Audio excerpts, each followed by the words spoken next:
Bueno, pues agradecemos a Alicia Bárcena, secretaria de Relaciones Exteriores, y también al consultor jurídico Alejandro Celorio por acompañarnos esta noche en Punto de Referencia para hablar sobre los alcances de esta iniciativa. Es muy importante que nuestras audiencias conozcan, comprendan cuál es la dimensión de todo esto.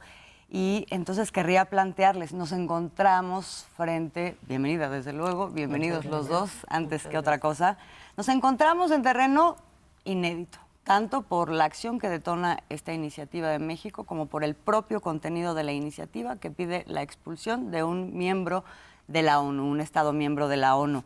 ¿Qué implicaciones prácticas y también simbólicas tendría que México se viera favorecido por la Corte Internacional de Justicia en este caso? Muchísimas gracias, primero que nada, por la oportunidad de estar con ustedes, querida Azul. Esta noche es un honor estar aquí y contarles efectivamente que nosotros, fieles a los principios de política exterior de México, estamos realmente presentando esta denuncia, esta demanda ante la Corte Penal, ante la Corte Internacional de Justicia, porque en realidad México siempre ha defendido el derecho internacional y esto no es una excepción. Nosotros estamos yendo justamente a los canales multilaterales, internacionales, porque nos parece que, y creo que esto es un hecho, vemos muy debilitado al sistema internacional y creo que es el momento de efectivamente darnos un remesón. Esto no puede seguir pasando. No podemos resolver nuestros conflictos o nuestras disputas a través de la violencia. Tenemos que buscar canales pacíficos de resolución de conflictos. Y ese es el planteamiento central que México hace. Y la verdad, creemos que en este caso el gobierno de Ecuador realmente violó de manera irreparable, causó un daño irreparable, no solo a México, a toda la comunidad internacional.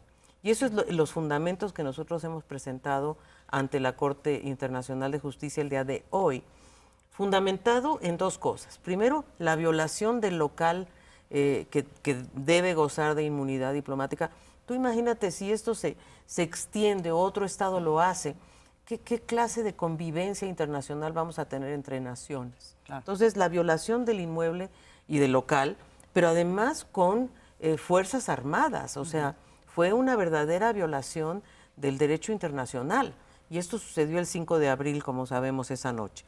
Y segundo, la agresión física a dos funcionarios, que en realidad eran dos. Era Roberto Canseco, que es el que aparece en los videos, sí, pero también estaba Eva Marta Balbuena, una funcionaria que también fue agredida físicamente. Entonces, y tercero, como bien se mencionó al principio, el hecho de que se hayan llevado por la fuerza a Jorge Glass. Y realmente para nosotros esto fue terrible por miles de razones, pero como te decía, fue una transgresión flagrante del derecho internacional, de la Convención de Viena, pero también, yo diría, como nos dijo Raquel Serur en su declaración al llegar, no somos iguales. El gobierno de Ecuador creía que nosotros íbamos a sacar a Jorge Glass por vías ilegales. Eso no lo íbamos a hacer jamás. Nosotros estamos siempre, siempre nos acogemos al derecho internacional. Y de verdad creemos sinceramente que nuestras herramientas siempre serán el derecho, la ley, la razón, y la razón por la cual estamos planteando estos reclamos ante la Corte Internacional de Justicia es porque necesitamos realmente una acción que sea consecuente al grado de la violación, yo diría a la gravedad de la violación que hemos sufrido, en este caso México, pero que no podemos permitir la no repetición. Ese es otro de los grandes reclamos que estamos haciendo, que no suceda esto nunca más. Uno de los argumentos que se han planteado para tratar de establecer la dimensión que implica lo que ocurrió en Ecuador, consejero, es que se pone en riesgo el derecho de asilo, que ha salvado muchas vidas y, hay que decirlo, también ha evitado guerras. ¿Cómo van a sustentar ante la Corte Internacional de Justicia esto, que tiene una carga de simbolismo muy grande y que las leyes pueden llegar a tener su propio límite? ¿Cómo van a argumentarlo en ese sentido? Efectivamente, el asilo, y buenas noches, gracias por la invitación. Es muy importante que ante la Corte Internacional de Justicia nosotros hablamos del marco jurídico vigente que incluye que México, como Estado asilante, la persona ingresa a nuestra misión diplomática y pide protección. Entonces, nosotros tenemos un derecho reconocido por el derecho internacional. Y eso es lo que vamos a argumentar ante la Corte Internacional de Justicia, que hay un sistema de reglas por mutuo consentimiento. Tanto Ecuador como México somos parte de la Convención de Viena de Relaciones Diplomáticas y esas reglas no se deben de romper. Si hay una consideración diferente, si Ecuador hubiera tenido una posición diferente, lo platicábamos, canciller, ¿no? Sí, claro. Si tiene una posición diferente a la de México, pues es rudeza innecesaria meterse por él. Hubieran pedido consultas, llevarnos a mediación, arbitraje o incluso a la Corte Internacional de Justicia, pero optaron por el uso de la fuerza. Claro. Y no como México, que nosotros somos buenos diplomáticos, ¿no, canciller? Sí, recurrimos al derecho. Ese es el argumento en general. Ahora, solo mencionar a nivel interamericano, porque el asilo es una figura eminentemente interamericana, pues habrá otras reflexiones de qué se puede hacer, porque el derecho le asiste a México en el sentido del otorgamiento del asilo, son cosas más técnicas. Si Ecuador tenía una consideración respecto a que si el asilo funcionaba o no, pues bien se pudo haber reservado el otorgamiento del salvoconducto o matizarlo, ¿no? Claro, lo pudieron haber matizado. Y hay algo muy importante que yo quiero comentar aquí, y es que nosotros estábamos en una conversación con el gobierno de Ecuador. Nosotros comenzamos esta conversación el 17 de diciembre, fue cuando Jorge Glass ingresa a la embajada. El 20 de diciembre él formaliza su solicitud de asilo. Nosotros estábamos en conversaciones con el gobierno de Ecuador. Incluso mandamos una delegación de alto nivel en marzo pasado, justamente para dialogar. Y ahí incluso el gobierno de Ecuador nos pidió no tome ninguna acción. Y nosotros recibimos todos los expedientes que el gobierno de Ecuador nos quiso enviar. Recibimos todos los expedientes del lado del gobierno y por supuesto también del lado de la defensa de Jorge Glass. Analizamos todo y nuestra consideración era que sí podíamos otorgar el asilo, pero siempre con la salvedad, como lo ha dicho el consultor jurídico, de que en el salvoconducto ellos pudieran poner, por ejemplo, el tema de si en el futuro se considera que el delito que haya cometido en Ecuador era tan grave, ellos podían acudir al esquema de extradición, porque tenemos un acuerdo de extradición. Pero primero, salvoconducto, primero vamos por las vías legales. Y eso es un poco lo que nosotros hoy día estamos realmente pues reclamando, ¿no? Que Ecuador realmente violó desde todos puntos de vista, y no solo eso, también la confianza. Porque estábamos nosotros en un diálogo. Claro. Nos sorprendió tremendamente el hecho de que declararan a la embajadora non grata el día 4 de abril, y nos sorprendió también mucho que la embajada estuviera rodeada de cuerpos policiales días antes, que nuestros funcionarios eran seguidos desde la embajada a sus casas. De verdad había un asedio policial que es injustificable. Entonces, eso no puede ser. Por supuesto era fuera de la embajada y en los tránsitos de la embajada hacia sus casas, pero aún así, ¿por qué hacer esto en realidad? Y luego, el día 5 entran con violencia a la embajada, inesperado, todo, y la verdad es que yo en realidad no entiendo qué fue lo que pasó. Ellos tenían derecho a declarar a nuestra embajadora non grata, eso está también considerado dentro de la ley internacional o el derecho internacional, así es que ahí nosotros dijimos, están en su derecho, porque las declaraciones del presidente, lo que tú quieras. Sí. Sin embargo, ya entrar con violencia a la embajada y con fuerzas armadas y brincándose la barda, violentando todo el inmueble, es que ya me parece que eso fue demasiado. No, sin duda, y no solo a México, como ya está probado, otros países han respaldado también esta condena, digamos, absoluta sobre esta acción, que es irreparable, como menciona, secretaria. Sin embargo, en esta denuncia que interponen también abren la puerta a que el gobierno de Ecuador de alguna manera reaccione y repare. ¿Qué es lo que se consideraría como una reparación en este caso, además de la disculpa pública, desde luego? Varias cosas, y por supuesto yo le voy a pedir a Alejandro que también complemente, pero una de las cosas que pedimos, nosotros dejamos la embajada vacía. En este momento nuestra embajada, que es propiedad de México, no tiene a nadie y dejamos los archivos, los documentos, pues todos los bienes, las computadoras, en fin, todo, y eso está ahí. Entonces nuestra expectativa es que Ecuador no vuelva a violentar nuestra embajada, que se respete esa inmunidad diplomática de la que creemos gozar.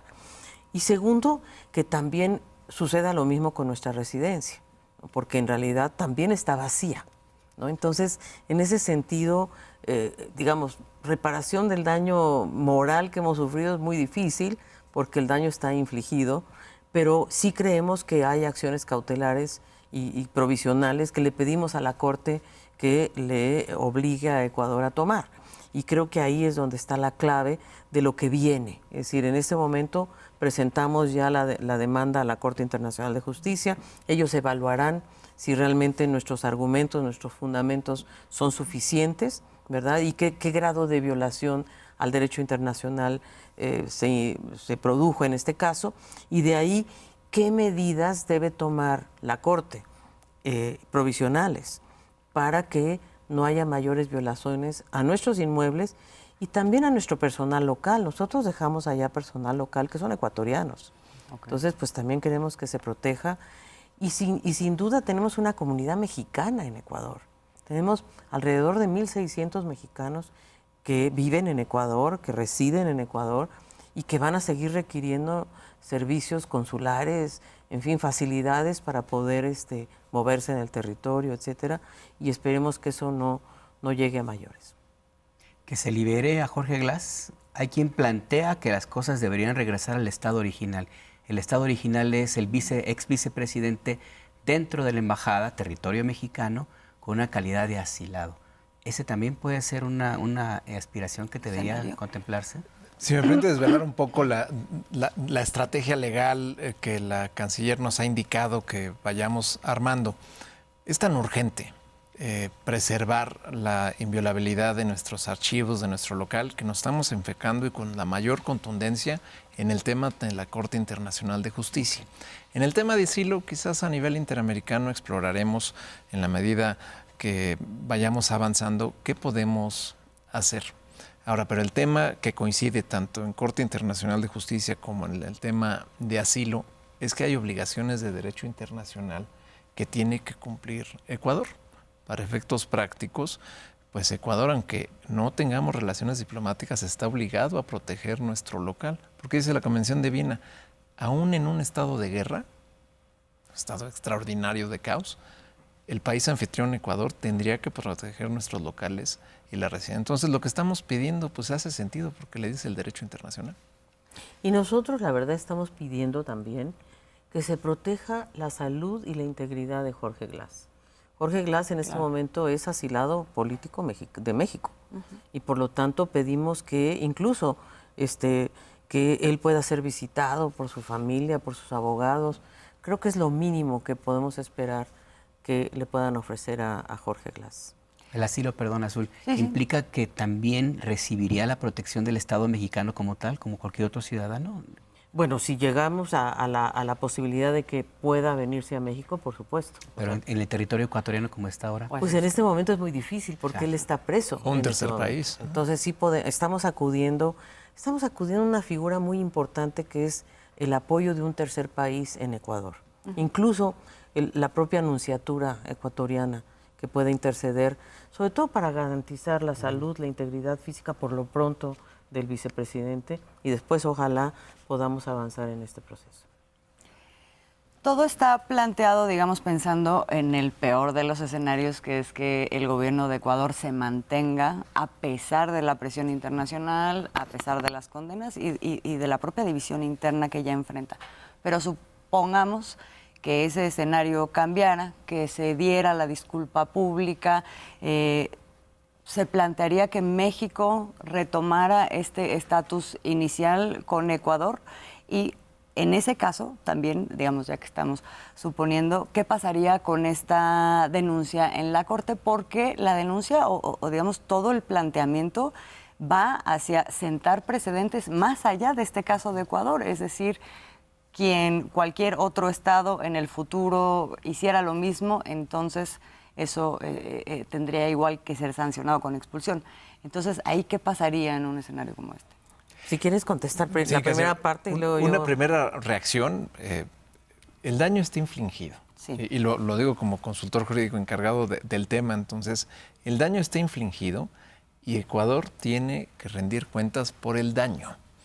Entonces, porque seguramente nos están escuchando. Entonces, tienen que rendir cuentas, el daño está infligido, la Convención de Viena fue violada.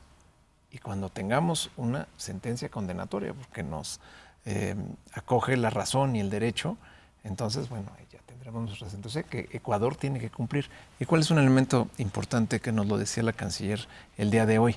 Esta cuestión de la no repetición de Ecuador hacia nuestros locales y de otros países con los locales de otros países, incluso los de Ecuador en otros países del mundo. Es una cuestión de respeto al derecho internacional. Y yo lo que quería agregar es que yo creo que Ecuador ya está sufriendo una parte importante en todo este proceso, porque se ha quedado aislado. México ha recibido el apoyo de la comunidad internacional de una manera muy importante. De parte de América Latina y el Caribe, prácticamente todos los gobiernos se han manifestado a favor, excepto Ecuador, por supuesto. El Salvador se ha mantenido más distante de todo ello, pero todos los demás totalmente apoyando yo diría, esta demanda mexicana de la violación flagrante de su inmunidad diplomática. Entonces, y Europa también, y Estados Unidos, y Canadá. Entonces, vemos que en realidad yo diría que el concierto internacional hoy día se siente también dañado. Y ese es el punto. Es decir, volver atrás va a ser difícil en el sentido de que nosotros queremos realmente que la comunidad internacional tenga muy claro que esta violación no puede volver a darse, no puede repetirse. Y no podemos admitir como comunidad internacional lo que está pasando en el mundo hoy día. Sin duda. Somos testigos de que de verdad el sistema internacional necesita fortalecerse. Y ese es el planteamiento de México.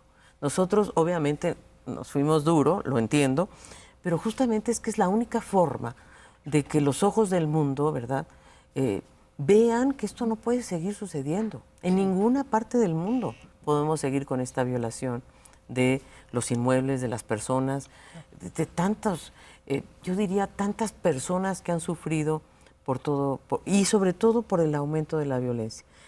Muchos estados creen que los conflictos se van a resolver por la fuerza, por el uso de la fuerza. Nosotros estamos en contra de esa noción.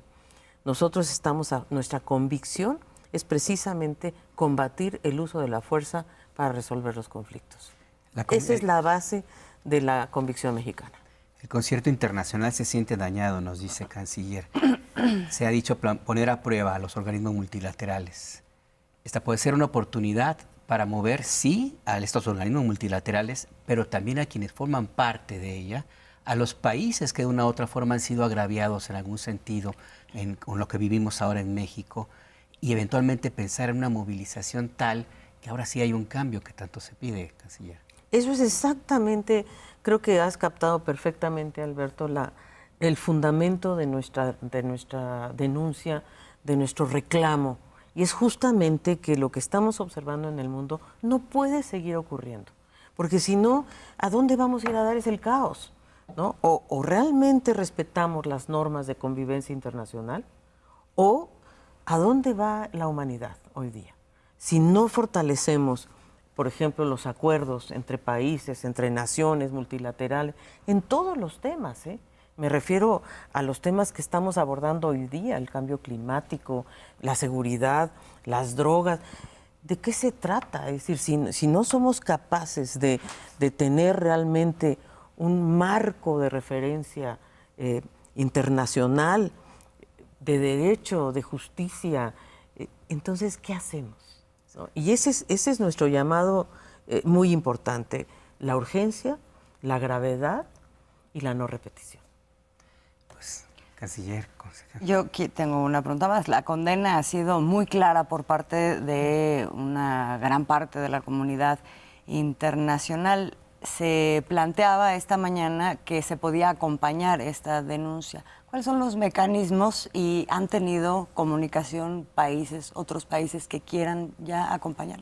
Si me permite, canciller, el estatuto de la Corte incluye la posibilidad de que cualquier país pueda intervenir en el caso. Puede intervenir porque tenga un interés o porque le interese el desarrollo del derecho internacional, y estamos seguros que muchos países, porque vamos a aprovechar ese foro pues, para externar lo que les preocupa. Y aquí, ¿qué anticipamos? Países que apoyen, la gran mayoría, el dicho de México, de que la Convención de Viena, la inviolabilidad, no contiene excepciones, no se puede entrar al local sin autorización y no se le puede pegar a una persona diplomática. Son las dos cosas, seguramente muchos países se unirán, y habrá algunos, como Ecuador, que va a decir, no, se puede justificar las violaciones, no es tan general esto. Entonces estaremos muy al pendiente y listos. Y les voy a contar algo muy interesante. El próximo martes, la presidenta de Honduras, Xiomara Castro, en su calidad de presidenta pro tempore de la, como ustedes saben, de CELAC, ¿no?, que es este grupo importantísimo de estados latinoamericanos y caribeños, y esa reunión va a tener lugar el martes 16, convocada por Xiomara Castro. Obviamente va a ser virtual, porque no podemos tener a todos ahí, pero yo creo que ahí se va a dar un proceso de deliberación entre los jefes de Estado de la comunidad de estados latinoamericanos y caribeños, que nos va también a dar, yo diría, más argumentos, porque es increíble que todos los países de América Latina y el Caribe se hayan unido a este llamado, países incluso con los que México ha tenido diferencias políticas, y aún así están sumándose a esta proclama mexicana, y el martes vamos a tener, creo, resultados importantes. No creo que salga de ahí un comunicado ni nada de eso, porque construir los consensos cuesta mucho, pero al menos sí vamos a tener pronunciamientos muy importantes de presidentes de América Latina y el Caribe. Estamos cerrando esta conversación a propósito de la denuncia de México frente a la Corte Internacional de Justicia contra Ecuador, y estábamos comentando en el corte, secretaria Alejandro, esta iniciativa de México marca un parteaguas independientemente del resultado final en la Corte Internacional de Justicia. Absolutamente. Nosotros estamos comprometidos a construir un nuevo capítulo, un capítulo luminoso de los que ha tenido México en épocas recientes.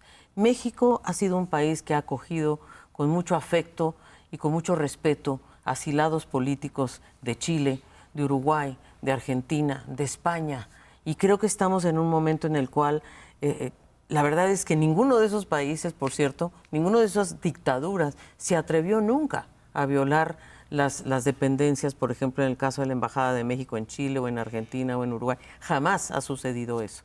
Y por eso nos parece tan importante marcar lo que está sucediendo hoy, que se convierta verdaderamente en un parteaguas, en un momento de cambio y en un momento, yo diría, de reflexión también hacia la Corte Internacional de Justicia.